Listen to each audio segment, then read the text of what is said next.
ప్రజల్లో రాజకీయ వర్గాల్లో ఉత్సుకత ఉంటుంది. మా ఎమ్మెల్యే 10 రోజులు పోయినాడు, ఈ 10 రోజులు ఏం చేసినాడు, అసలు నియోజకవర్గం గురించి ఏ రకమైనటువంటి చర్చలు చేసినాడు, ఏం పనులు చేసుకొచ్చినాడని ఉత్సుకత అయితే ఖచ్చితంగా ఉంటుంది. గతంలో ఈ రకమైనటువంటి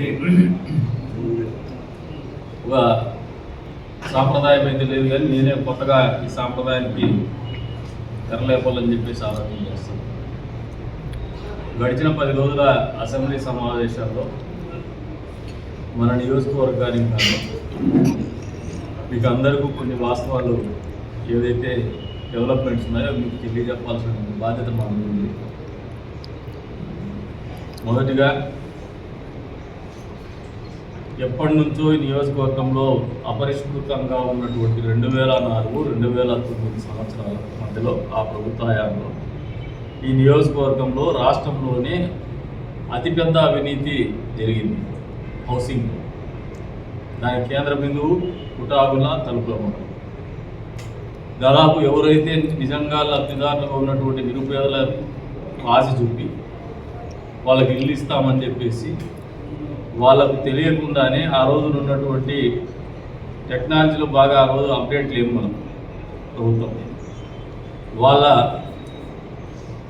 రేషన్ కార్డు తీసుకొని దాన్ని కొంతమంది నాయకులు, కొంతమంది దళారులు, అధికార పార్టీకి చెందినటువంటి నాయకులు, మా నాయకులు కాదు, ఆ రోజు అధికార పార్టీ కాంగ్రెస్ పార్టీ దళారులు కుమ్మక్కయ్యి పేదవాడి నోట్లో పూడు లాగేసుకుని మరీ భోంచేసినారు. వాళ్ళకు రావాల్సినటువంటి ఇళ్ళని అన్యాయంగా వాళ్ళకి తెలియదు, చదువురానటువంటి వాళ్ళు, నిరుపేదలు, కూలిపోయేటువంటి వాళ్ళు. దాని మీద సబ్సిక్వెంట్గా ఎంక్వైరీ కూడా జరిగింది. రెవెన్యూ రికవరీ యాక్ట్ పెట్టాలని చెప్పేసి కూడా ఆలోచన చేశారు. ఇవన్నీ ఎక్కడ ఉన్నాయో, ఏ కోల్డ్ స్టోరేజ్ పోయో తెలియదు. కానీ ఈ రోజున మా ప్రభుత్వం వచ్చిన 15 నెలల కాలంలో మన ఇంటికి మన ఎమ్మెల్యే అని చెప్పేసి పోతే కొన్ని చోట్ల మాకు ఇప్పటికి కూడా ఆ ఫిర్యాదులు అందినాయి. మాకు ఇల్లు లేదు, మంజూరైందని చూపిస్తూ ఉంది. గతంలో కొంతమంది దీనికి కారణం ఏమని హౌసింగ్ డిపార్ట్మెంట్ ఇంజనీర్స్ సంప్రదిస్తే గతంలో ఏదైతే ఈ స్కామ్ జరిగిందో వీళ్ళ పేరు మీద వేరే వాళ్ళు శాంక్షన్ చేయించుకొని బిల్లు అయినట్టు చూపించేసి, బిల్లు అయినట్టు కాదు, బిల్లు చేసుకొని ఇల్లు కట్టేసినట్టు చూపించేసి అధికారులతో కూడా కుమ్మక్కయ్యి, రాజకీయ నాయకులతో కుమ్మక్కయ్యి డబ్బు కాజేసినటువంటి పరిస్థితులు ఈరోజు పేదలకు, నిజంగా ఇల్లు లేనటువంటి పేదల్ని కటిక దరిద్రంలోకి తోసేసినటువంటి పరిస్థితులు, వాళ్ళ జీవితాన్ని అంధకారంలోకి నెట్టేసినటువంటి పరిస్థితులు. ప్రభుత్వాలు పేదలకు మంచి చేయాలా, ప్రతి ఒక్కరికి ఈ రాష్ట్రంలో ఇల్లు ఉండాలా. ఈ రోజున ఈ ప్రభుత్వం చంద్రబాబు నాయుడు గారి నాయకత్వంలో ఏర్పడినటువంటి కూటమి ప్రభుత్వము హౌసింగ్ పేరే హౌసింగ్ ఫర్ ఆల్ అని పెట్టున్నాం. ఈ రాష్ట్రంలో ఉన్న ప్రతి ఒక్కడికి ఇల్లు లేనటువంటి ప్రతి ఒక్కడికి ఇల్లు ఉండాలనే ఆలోచనతోనే ఇల్లుని మంజూరు చేసేటువంటి కార్యక్రమం పెట్టింది. ఇటువంటి పరిస్థితుల్లో సందిగ్ధావస్థలో ఉన్నటువంటి వారికి ఎవరైతే వాళ్ళ పేరు మీద తెలియకుండా వేరే వాళ్ళు ఇళ్ళ డబ్బులు కాజేసి ఈరోజు సిస్టంలో వాళ్ళ యూజర్ ఐడి కానీ లేదంటే వాళ్ళది ఆధార్ కార్డు కానీ అప్లోడ్ చేసి చూస్తే లింక్ చేసి ఆల్రెడీ హౌసింగ్ ఇచ్చినట్టు చూపిస్తూ ఉంది. దీని మీద సంబంధిత మంత్రి పార్థసారథి గారు, కొలుసు పార్థసారథి గారు దృష్టికి తీసుకోగా మీకు నిజంగా జరిగి ఉంటే మొత్తం డేటా నాకు ఇవ్వండి, దాని మీద ఎంక్వైరీ చేయించేసి వాళ్ళ మీద చర్యలు కదా పక్కన పెడితే చర్యలు తీసుకోమని చెప్పేసి చెప్తున్నాం. కానీ చర్యల కంటే ఎక్కువగా ఆ నిరుపేదలకు ఇల్లు ఇవ్వాలనే ఆలోచనతోనే ఉన్నాము. దీనికి ఏదో ఒక రకంగా మార్గం చూపించమని చెప్పుకుంటున్నాము. 100% వాళ్ళందరికీ కూడా అర్హులై ఉండి నిజంగా మోసపోయి ఉంటే మాత్రము దీని మీద ఎంక్వైరీ చేయించేసి ఆ డేటా కూడా ప్రజలకు కూడా తెలియజేస్తున్నాం. మీరు ఎవరైనా మోసపోయి ఉంటే మీ అర్జీలు మా చేతికి ఇవ్వండి, గతంలో ఈ రంగం మోసపోయినా మాకు ఇల్లు లేకుండా ఇల్లు చేసేసినారని చెప్పేసి మమ్మల్ని ఇబ్బంది పెట్టారనేది మాకు కంప్లైంట్ ఇవ్వండి, మీ వివరాలు మాకు ఇవ్వండి. ఆ వివరాల మీద సంబంధిత మంత్రివర్యులు గారు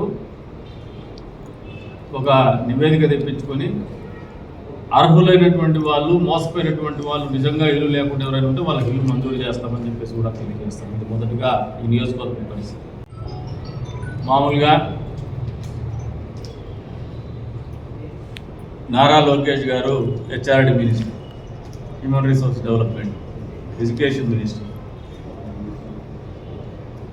మన నియోజకవర్గం తరఫున 2024లో నేను ఏదైతే మొన్న రోజున మీకు చెప్పినానో, మీరు కూడా పాత్రికేయులు కూడా వచ్చినారు, మైనారిటీ పాలిటెక్నిక్ కాలేజ్, అంతే స్థాయిలో మైనారిటీ రెసిడెన్షియల్ స్కూల్స్, ఈ రెండింటికి ఏదైతే గతంలో మా ప్రభుత్వంలోనే మంజూరైనటువంటి నిధులు పెరిగినటువంటి రేట్ల రీత్యా ఈ రోజున పూర్తి స్థాయిలో పన్నులు పూర్తి కావాలనే ఆలోచనతో మరొక 7 కోట్ల రూపాయలు కావాలని చెప్పేసి తెలియజెప్పండి. దాన్ని 24లోనే నేను రిప్రజెంట్ చేసిన, మీరు మనం పోయింది మొన్నటి రోజున పోయినాం కౌన్సిలర్స్ అందరూ కలిసి, 24లోనే నేను వారి దృష్టికి తీసుకుపోయినాను.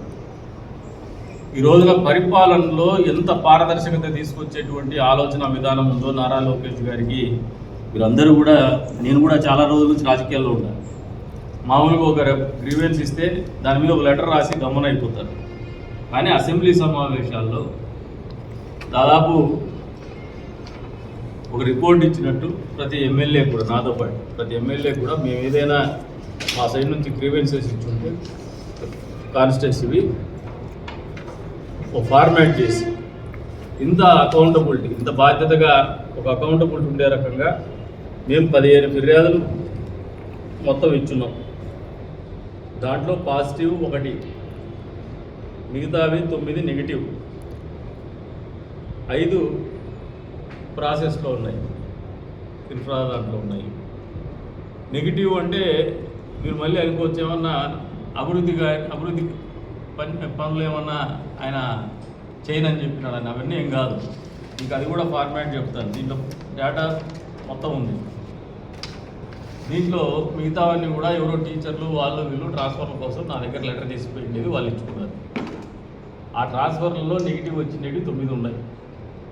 అది మాకు వారి వ్యక్తిగత, కొంతమంది టీచర్లు వాళ్ళు ట్రాన్స్ఫర్లు కావాలని చెప్పేసి ఇంటర్ డిస్ట్రిక్ట్ కానీ జోన్లో నుంచి ఇంకో జోన్కి కానీ అడిగింది. అంతేగాని మేము అడిగిన దాంట్లో requesting for honorable minister for minorities welfare to sanction 7 crores additional grant for completion of incomplete residential school complex for minority boys at Kadri at this earliest possible. దీన్ని సంబంధిత మంత్రి 24/8లోనే ఫార్వర్డ్ చేయడం జరిగింది. రిమార్క్స్కి వచ్చిన యాక్షన్ టేకన్కి వచ్చిన దగ్గరికి the secretary APREIS has been requested to take necessary action in the matter with letter number dated 23/1/2025. ఇది పాజిటివ్గా రెస్పాండ్ అవుతూ నిధులు విడుదల చేయడం. ఇదే కాకుండా మళ్ళీ ముఖ్యమంత్రి గారిని కూడా కోరినాను. ఇది డిలే అన్న తర్వాత మళ్ళీ నిన్న రోజున ముఖ్యమంత్రి గారిని కూడా మళ్ళీ నాకు నిధులు మంజూరు చేయమంటే వెంటనే ఒక సెకండ్ కూడా ఆలోచన చేయకుండా నిధులు విడుదల చేయమని చెప్తున్నారు. మీకు అందరికీ ఇచ్చినటువంటి మాటకు కట్టుబడి తొందరలోనే దానికి ఎక్స్ట్రా బడ్జెట్ కూడా కేటాయిస్తున్నారు, పూర్తి చేస్తున్నామని చెప్పేసి కూడా వచ్చే అకాడమిక్ ఇయర్కి అందుబాటులోకి తీసుకొస్తున్నామని చెప్పేసి కూడా ఈ సందర్భంగా తెలియజేస్తాం. అంతేకాకుండా ఆడిటోరియం కాంపౌండ్ వాల్, ఇంకొకటి request for sanction of government engineering college in Kadiri constituency will have a transformative impact on lives of rural poor students అని చెప్పేసి నేను రిప్రజెంట్ చేయడం జరిగింది. ఎప్పుడు 22/8/24లో. దాని మీద అండర్ ప్రాసెస్ కిందనే ఉంది. ఈ డేటా కూడా మీకు ఇస్తాను, మీరు ఫోటో తీసుకుంటే. Request for sanction of auditorium and compound wall to Vemana government high school in Kadiri. దానికి కూడా report is awaited from DSC CSI vide memo numbers under process అని చెప్పేసి ఇస్తున్నారు. ఇవన్నీ కూడా ఆల్రెడీ దీనికి నేను CSRలో కూడా పెట్టున్నాను. ఆ CSRలో మంజూరైంది కాంపౌండ్ వాళ్ళు. తొందరలోనే కాంపౌండ్ వాళ్ళు కడతాం. అది వాళ్ళకి ఇచ్చినటువంటి మాట మీద కాంపౌండ్ కడతాం, ఆడిటోరియం కూడా కడతాం.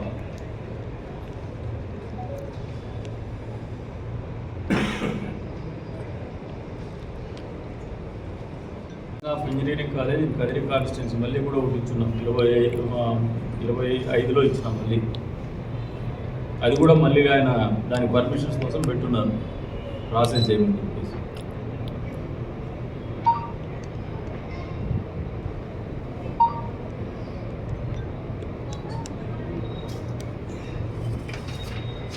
ఈ రకంగా మంత్రులు చదువుకున్నటువంటి వాళ్ళు, ఉన్నతమైనటువంటి విద్యాభ్యాసం నుండి బాధ్యత కలిగినటువంటి వాళ్ళు మంత్రులు అవుతే ఈ రకంగా ఉంటుంది పనికి, ఒక అకౌంటబిలిటీ ఉంటుంది. మేము కూడా ప్రజలకు మేము ఇది చేస్తున్నామని చెప్పుకోవడానికి ఒక వెసులుబాటు ఉంటుంది. అంతేకాకుండా ఈ రోజున హెచ్ఎన్ఎస్ఎస్ ద్వారా మెయిన్ బ్రాంచ్ కెనాల్లో నీళ్ళు ఇస్తా ఉన్నాం. కొంతమంది నాకు మధ్యలో హౌస్లో ఉన్నప్పుడు కూడా ఫోన్లు చేసినారు. వాళ్ళందరికీ మీ ద్వారా తెలియజెప్తాను, మీరు ఆలోచన పెట్టుకున్నక్కర్లా.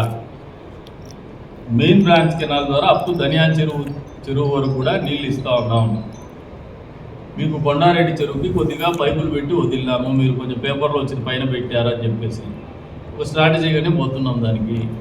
మీకు 100కు 100% కొండారెడ్డి చెరువు కూడా నిండుతోంది. ఈ నీళ్లు ఏదో ఈ వారం రోజులకు 10 రోజులకు ఆగిపోవు. వచ్చే 2 నెలల పాటు నీళ్ళు ఇస్తూనే ఉంటాం కాలువల ద్వారా చెరువులన్నీ నిండే వరకు. చెరువులన్నీ నిండడానికి ఇంకో 20 రోజులు 30 రోజులు చాలు నా దృష్టిలో. మేము 2 నెలలు నీళ్ళు ఇవ్వడానికి కూడా ప్రణాళికలు సిద్ధం చేసుకుని ఉన్నాము. సంబంధిత ఇంజనీరింగ్ అధికారులతో సిఈ గారితో కూడా చర్చించడం జరిగింది. కాబట్టి తలుపుల మండల వాసులు ఎక్కడ కూడా అభద్రతాభావానికి లోను కావద్దండి. నీళ్లు సరిగ్గా ఇవ్వరేమో, లేదంటే కొద్దిగా ఇచ్చేసి ఆపుతారేమో, అదంతా గత ప్రభుత్వం యొక్క ఆలోచన. తూములు ఎత్తేసి మూసేసేది మరి కాదట. మాకు నిబద్ధత ఉంది, ఖచ్చితంగా ప్రతి చెరువుకు నీళ్ళు ఇస్తూ ఉన్నాం. అంతేకాకుండా మళ్ళీ చెప్తున్నా, ఇప్పుడు గతంలో ఓల్డ్ మున్సిపల్ అడ్మినిస్ట్రేషన్ బిల్డింగ్, దీన్ని కూడా మొన్న పాత కలెక్టర్ గారు పోయే ముందు డెమాలిషన్కి ఆర్డర్ తీసుకున్నాం. అంతే స్థాయిలో పెద్ద స్కూల్ ఉంది, ఈ పెద్ద స్కూల్ని కూడా డెమాలిషన్ కోసం ఆర్డర్ తీసుకున్నాం. వచ్చే రోజుల్లో పీపీపీ మోడల్లో ఇక్కడ గెస్ట్ హౌసెస్ నిర్మించాలా మున్సిపాలిటీ ద్వారా అని చెప్పేసి కూడా ఆలోచన చేస్తాం. ఆ రకంగానే మా అడుగులు ఉంటాయి. వచ్చే రోజుల్లో నిర్మాణాత్మకంగా పనులు చేపడతాం. అంతేకాకుండా మున్సిపాలిటీకి కొత్తగా నిధులు తీసుకొచ్చేటువంటి కార్యక్రమం కూడా చేస్తూ ఉన్నాం. అంతేకాకుండా కదిరి గవర్నమెంట్ ఏరియా హాస్పిటల్ ఇంకొక అన్నా క్యాంటీన్ కూడా మంజూరు చేయమని చెప్పి కోరినాము. 100కు 100% మంజూరు చేయబోతా ఉన్నారు. అది కూడా తొందరలోనే వస్తుంది. ఇవన్నీ కూడా ఈ 10 రోజుల సమావేశాల సందర్భంగా మేము చేసినటువంటి పనులు అని చెప్పేసి ప్రజలకు తెలియజెప్తున్నాం. ఇంకా ఈ నియోజకవర్గంలో ప్రజలకు ఉన్నటువంటి ఇబ్బంది కొన్ని ఉన్నాయి. అదేంటంటే గడిచిన మా ప్రభుత్వంలోనే ఎక్స్టర్నల్లీ ఎయిడెడ్ ప్రాజెక్ట్ కింద గ్రామీణ ప్రాంతంలో రోడ్లు తీసుకొచ్చినాం. మరికొమ్మదిన్న మీద తలుపుల మండలం అంతే స్థాయిలో చాలా చోట్ల గ్రామీణ ప్రాంతంలో రోడ్లు ఇచ్చినాం, పంచాయతీరాజ్ రోడ్లు కూడా. వీటన్నిటి మీద కంకర వేసేసి కాంట్రాక్టర్లు బిల్లు చేసుకొని క్రీమ్ అంతా తినేసి వెళ్ళిపోయినారు. అది వర్క్ క్లోజ్ కాల, కొత్త వర్క్ పిలిచేకి లేదు. దాన్ని పూర్తిగా క్లోజ్ చేసి మళ్ళీ కొత్త వర్క్ పిలిచాలని చెప్పేసి కూడా ప్రతిపాదన సిద్ధం చేసినాం. మంత్రి గారికి కూడా తెలియజెప్పడం జరిగింది, సిఈ గారిని కూడా పిలవడం జరిగింది. ఆయన మొదటి వారంలో ఇక్కడికి రాబోతున్నాడు. దాని మీద కూడా పూర్తి స్థాయిలో వచ్చే 3-4 నెలల కాలంలో అవి కూడా పూర్తి చేస్తామని చెప్పేసి ప్రజలకు తెలియజేస్తాం. మొన్న నియోజకవర్గం నుంచి బలిజ సంఘం వారు డిప్యూటీ ముఖ్యమంత్రి పవన్ కళ్యాణ్ గారిని కదిరికి ఆహ్వానించడం కోసం రావడం జరిగింది. ఆయన వాళ్ళు మామూలుగా విగ్రహం అన్నారు, కానీ విగ్రహం ఒకటే కాదు, మా గుడికి మా దేవస్థానానికి రమ్మని చెప్పేసి నేను కూడా పిలవడం జరిగింది. ఆయన కూడా దానికి సమ్మతించినారు. డేట్లు 2 నెలల్లో డేట్ ఫిక్స్ చేస్తా అని చెప్పుకున్నారు. 2 నెలల్లోనే ఉంటుంది బహుశా. టెంటేటివ్ డేట్ అయితే 1 వారం లోపల మీకు తెలియజెప్తాను తెలుసు. దానికి తగినటువంటి ఏర్పాట్లు కూడా చేస్తాము. ఆయన రాక ఈ ప్రాంత ప్రజలకు మంచి చేస్తుందని ఆలోచన చేస్తున్నాం. అంతేకాకుండా ఆయన వచ్చిన తర్వాత ఆయన సంబంధిత శాఖకు సంబంధించినటువంటి పనులు కూడా మనకి ఇస్తారని చెప్పేసి ఆశిస్తూ ఉన్నాను. కొంచెము మంచి జరుగుతుంది నియోజకవర్గానికి అని కూడా ఆలోచన చేస్తాను. అంతేకాకుండా మన దేవస్థానానికి భక్తులు వస్తూ పోతుంటే ఈ ప్రాంతం గురించి ప్రాశస్త్యం పెరుగుతుంది, వాడుకలోకి వస్తుంది, విజిబిలిటీ పెరుగుతుంది అనేది మా తపన.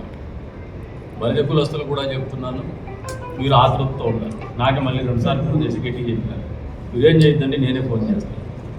ఆయనకు వైరల్ ఫీవర్ వచ్చింది, అదర్వైజ్ 7, 8, 9 అనేది ఒకటి ఆలోచన చేసి ఉన్నారు. కానీ మరి ఆ టెంటేటివ్ డేట్స్ కన్ఫర్మ్ కాలేదు. ఖచ్చితంగా ఈ అక్టోబర్లోనే ఉంటుంది. మీకు కూడా మళ్ళీ ప్రెస్ మీట్ పెట్టి తెలియజెప్తాను, ప్రజలందరికీ చెప్పేసి కూడా తెలియజెప్తాను. ఇవన్నీ కూడా రీసెంట్గా ఈ 10 డేస్లో జరిగినటువంటి డెవలప్మెంట్స్ అని కూడా మీకు అందరికీ ప్రజలకు తెలియజేస్తాను.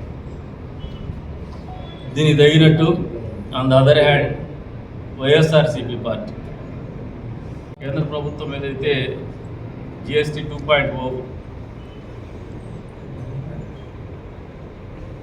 ప్రజల జీవితాల్లో ఒక పెనుమార్పులు తీసుకురాబోతుంది. It's a game changer. గతంలో 4 స్లాబ్లు ఉండేది, ఇప్పుడు 2 స్లాబ్ల విధానానికి వస్తుంది.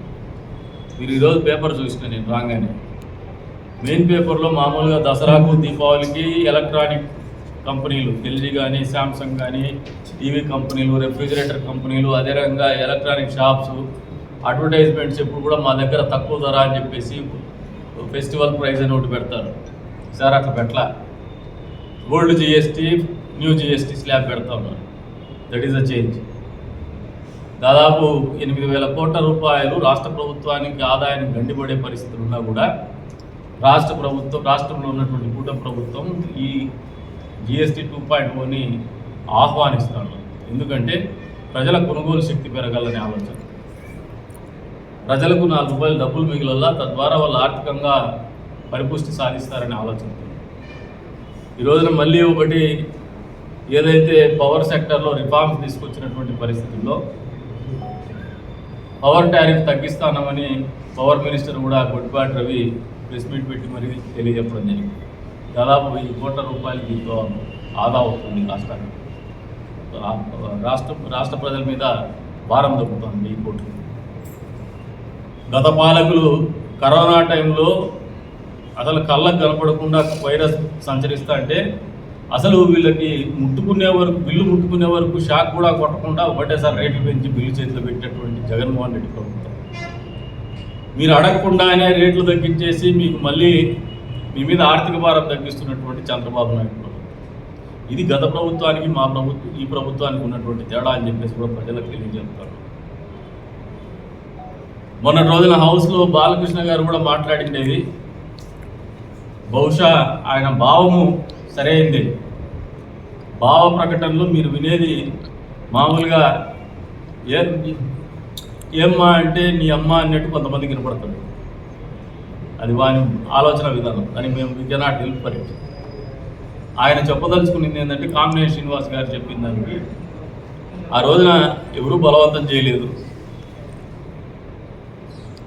ఎవరు కూడా దానికేమి బలవంతం చేసి పిలవలేదు అనే మాట తెలియజెప్పదలుచు. అంతేగాని ఆయన ఎవరిని కించపరిచి మాట్లాడే ఉద్దేశం ఆయనకు లేదు. ఆ రోజు ఒక గ్లాసులో మందు ఇంకా మాట్లాడుతున్నారు వగైరాలు. అది మీ విఘ్నతకు వదిలేస్తున్నాం. మీ ఆలోచన విధానం అంతే. మీరు ఇన్ని మంచి పనులు చేసే ప్రభుత్వాన్ని నేరుగా విమర్శించలేకపోతున్నారు. ఈ ప్రభుత్వం పనిచేయలేదని, ఈ ప్రభుత్వం ప్రజలకు మంచి చేయడం లేదని చెప్పలేకపోతున్నారు, ఈ ప్రభుత్వం సంక్షేమం అమలు చేయడం లేదని చెప్పలేకపోతున్నారు, ఈ సంక్షేమము అభివృద్ధి చేయలేదని చెప్పలేకపోతున్నారు. మీరు చేయగలిగిందల్లా కుటిలయత్నాలు, కుంటి సాకులు, అడ్డగోలు వ్యవహారాలు. ఇంతేగాని సరైనటువంటి నిర్మాణాత్మకమైనటువంటి పాత్ర పోషించేటువంటి పరిస్థితులు మీకు లేవు. ప్రతిపక్ష పాత్ర గురించి కోర్టుకు పోతాడు. ప్రతిపక్ష పాత్ర పోషించాలని చెప్పేసి నువ్వు అసలు ఈ వ్యవస్థలో ఉండకూడదనే ప్రజలు నీకు 11 సీట్లు ఇచ్చింది.